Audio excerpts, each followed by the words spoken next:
Hello friends, welcome to more creative. दोस्तों, आज 3 जून दिन बुधवार है, वही हिंदी महीना आषाढ़ और कृष्ण पक्ष की तृतीया है। तो चलिए शुरू करते हैं आज की बड़ी खबरें। यदि आपको खबरें पसंद आए तो वीडियो को लाइक जरूर करिएगा और इसी प्रकार की खबरों के लिए चैनल को सब्सक्राइब कर बेल आइकन पर क्लिक कर दें। दोस्तों, खबरें पूरी पाने के लिए वीडियो अंत तक जरूर देखिए और आप हमें प्रदेश के किस जिले से देख रहे हैं कमेंट बॉक्स में जरूर बताइएगा।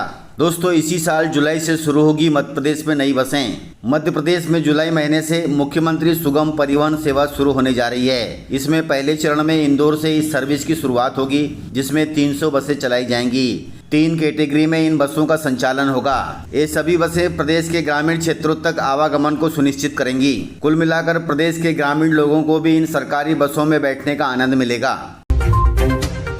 दोस्तों, मध्य प्रदेश सहित पूरे देश में एलपीजी सिलेंडर हुआ महंगा। दोस्तों, देश में कमर्शियल और 5 किलो वाले सिलेंडर के दाम बढ़ गए हैं। 1 जून से 19 किलो वाले सिलेंडर की कीमत दिल्ली में 42 रुपये और कलकत्ता में 53 रुपये 50 पैसे बढ़ गई है। वहीं छोटू सिलेंडर के दाम भी 11 रुपये बढ़ गए हैं। हालांकि सरकार ने घरों में इस्तेमाल होने वाले रसोई गैस सिलेंडरों की कीमतों में कोई बदलाव नहीं किया है, जो कि बहुत अच्छी बात है। लेकिन कमर्शियल सिलेंडर के दाम बढ़ने से होटल रेस्टोरेंट वालों को काफ़ी दिक्कत होगी।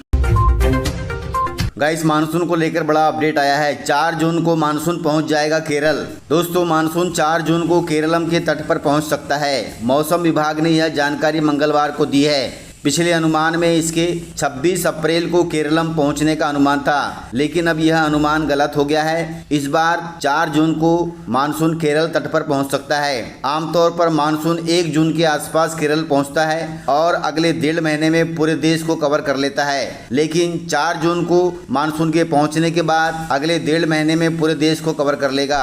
वहीं 15 से 22 जून के बीच में मध्य प्रदेश में मानसून पहुंच जाएगा। दोस्तों, जून की शुरुआत में बारिश होने से गर्मी से काफी राहत मिली है और यह सिलसिला आगे भी जारी रहेगा। गाइस, कृषि वैज्ञानिकों ने किसानों से की है बड़ी अपील। कृषि वैज्ञानिक अब पारंपरिक यूरिया के बजाय नैनो यूरिया के इस्तेमाल की सलाह दे रहे हैं। इससे न केवल खेती का खर्च कम होगा, बल्कि पैदावार भी बढ़ेगी। पैदावार में 8% तक की बढ़ोतरी हो सकती है। इसके अलावा मिट्टी की सेहत भी सुधरेगी। इसलिए कृषि वैज्ञानिकों ने किसानों से कहा है कि वे सभी नैनो उर्वरकों का उपयोग करें, ताकि फसल के साथ साथ खेती की सेहत भी सुधरे।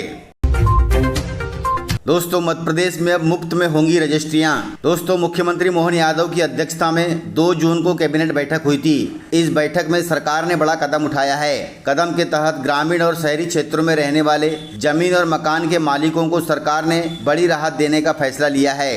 सरकार उन्हें अब निःशुल्क रजिस्ट्री के जरिए संपत्ति का असली मालिकाना हक सौंपेगी। वहीं राजस्व विभाग की ओर से इसका प्रस्ताव कैबिनेट में पेश किया गया था। वहीं कैबिनेट में इस पर अंतिम मुहर लग गई है। प्रदेश के एमएसएमई मंत्री चैतन्य कश्यप ने बताया कि इससे करीब 48 लाख परिवारों को सीधा लाभ होगा। ये वे परिवार हैं जो सालों से अपने घरों में तो रह रहे हैं, लेकिन उनके पास इन घरों के पक्के दस्तावेज यानी रजिस्ट्री नहीं है। अर्थात प्रदेश में ऐसे 48 लाख परिवार हैं जिनको सरकार अब इन घरों की रजिस्ट्री देगी। इन परिवारों को सरकार पहले ही संपत्ति कार्ड बनाकर दे चुकी है। अब इन्हीं कार्डों को बाकायदा कानूनी रजिस्ट्री में बदला जाएगा। इससे इन परिवारों को जमीन और मकान पर पूरा कानूनी हक मिल जाएगा। इस काम को करने के लिए सरकार पर करीब 3800 करोड़ रुपए का खर्च आएगा।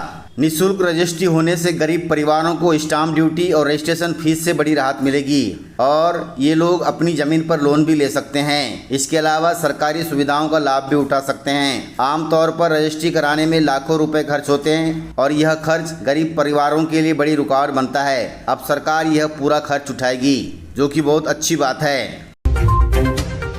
दोस्तों, बीमारू राज्य से बाहर निकला मध्य प्रदेश। मध्य प्रदेश अब देश के बीमारू राज्यों की सूची से बाहर निकल चुका है। मध्य प्रदेश के लिए ये बड़ी उपलब्धि है, लेकिन मुख्यमंत्री मोहन यादव ने खुद माना है कि अभी कुपोषण से प्रदेश को गंभीर चुनौती मिल रही है। सोमवार को महिला एवं बाल विकास विभाग की समीक्षा बैठक हुई थी। उसमें मुख्यमंत्री ने साफ कहा कि कुपोषण को दूर करने के लिए सभी विभागों को मिलकर काम करना होगा। यह काम अकेले एक विभाग के बस का नहीं है। इसके लिए मुख्यमंत्री ने महिला एवं बाल विकास विभाग, स्वास्थ्य विभाग, स्कूल शिक्षा एवं पंचायत ग्रामीण विकास विभाग को एक निर्देश दिया है। उन्होंने कहा है कि आप सभी मिलकर एक संयुक्त एक्शन प्लान तैयार करें। इन चारों विभागों के बीच तालमेल बिठाकर प्रदेश से कुपोषण से मुकाबला करने की रणनीति बनाई जाएगी। कुल मिलाकर सरकार अब बच्चों का कुपोषण हटाने के लिए भी काम कर रही है, जो कि बहुत अच्छी बात है।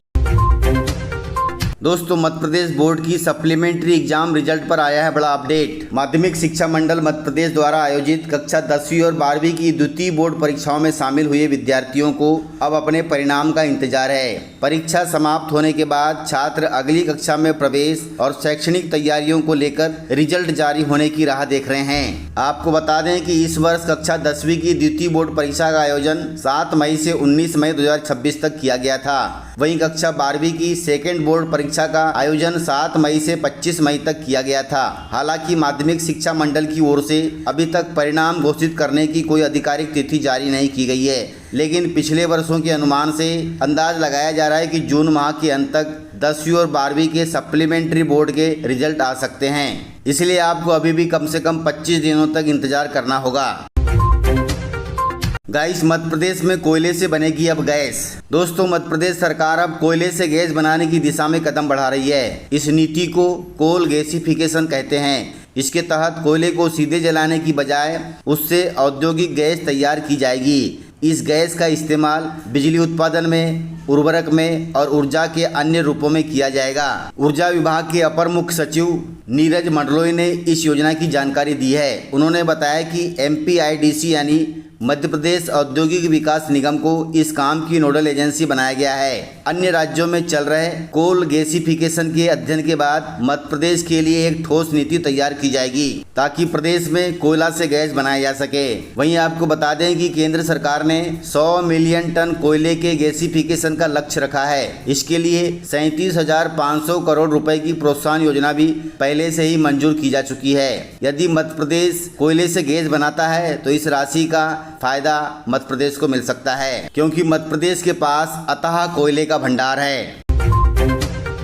दोस्तों मध्य प्रदेश में ड्राइविंग लाइसेंस बनवाने के नए नियम हुए हैं जारी। सरकार ने ड्राइविंग लाइसेंस बनाने के लिए नियमों में बदलाव किया है। यह बदलाव 1 जून 2026 से लागू हो गए हैं। ये नए नियम आम नागरिकों को ड्राइविंग लाइसेंस बनाने के लिए काफ़ी आसान होंगे। अब RTO के चक्कर आपको नहीं काटना पड़ेगा। आप मान्यता प्राप्त निजी ड्राइविंग सेंटर से भी टेस्ट देकर ड्राइविंग लाइसेंस बना सकते हैं। इसके लिए आपको सरकार द्वारा अधिकृत निजी ट्रेनिंग सेंटर में जाना होगा। इन सेंटरों में ट्रेनिंग पूरी करने और टेस्ट पास करने के बाद आपको एक प्रमाण पत्र दिया जाएगा। इस सर्टिफिकेट को आप ऑनलाइन अपलोड करके सीधे ड्राइविंग लाइसेंस प्राप्त कर सकते हैं। वहीं इसके लिए आवेदन प्रक्रिया में कोई बदलाव नहीं किया गया है। इच्छुक आवेदक अभी भी सारथी परिवहन पोर्टल पर जाकर ऑनलाइन फॉर्म भर सकते हैं और अपना ड्राइविंग लाइसेंस बनवा सकते हैं। स्कूली छात्रों के लिए बड़ी खबर है। मध्य प्रदेश में 1ली से 8वीं तक के बच्चों को स्कूल ड्रेस सिलवा कर देगी सरकार। दोस्तों पहले 8वीं तक के बच्चों को 2 ड्रेस के लिए 600 रुपए DBD के माध्यम से बच्चों को दिया जाता था, लेकिन अब सरकार ड्रेस सिलवा कर देगी, क्योंकि देखने में आ रहा है कि ग्रामीण क्षेत्रों में उस तरह का कपड़ा मिलना और सिलाई की बराबर व्यवस्था न होने से बच्चों की ड्रेस नहीं बन पा रही है। इसलिए यह फैसला लिया गया है कि बच्चों के लिए ड्रेस सरकार तैयार करेगी। इसके लिए टेंडर किए जाएंगे और इनमें मध्य प्रदेश के वस्त्र उद्योग को प्राथमिकता दी जाएगी, जो कि बहुत अच्छी बात है। दोस्तों इस प्रकार से खबरें थी। यदि आपको खबरें पसंद आई हो तो वीडियो को लाइक, शेयर एंड सब्सक्राइब जरूर करें। तो मिलते हैं सर अगले वीडियो में, तब तक के लिए जय हिंद, जय भारत, जय MP।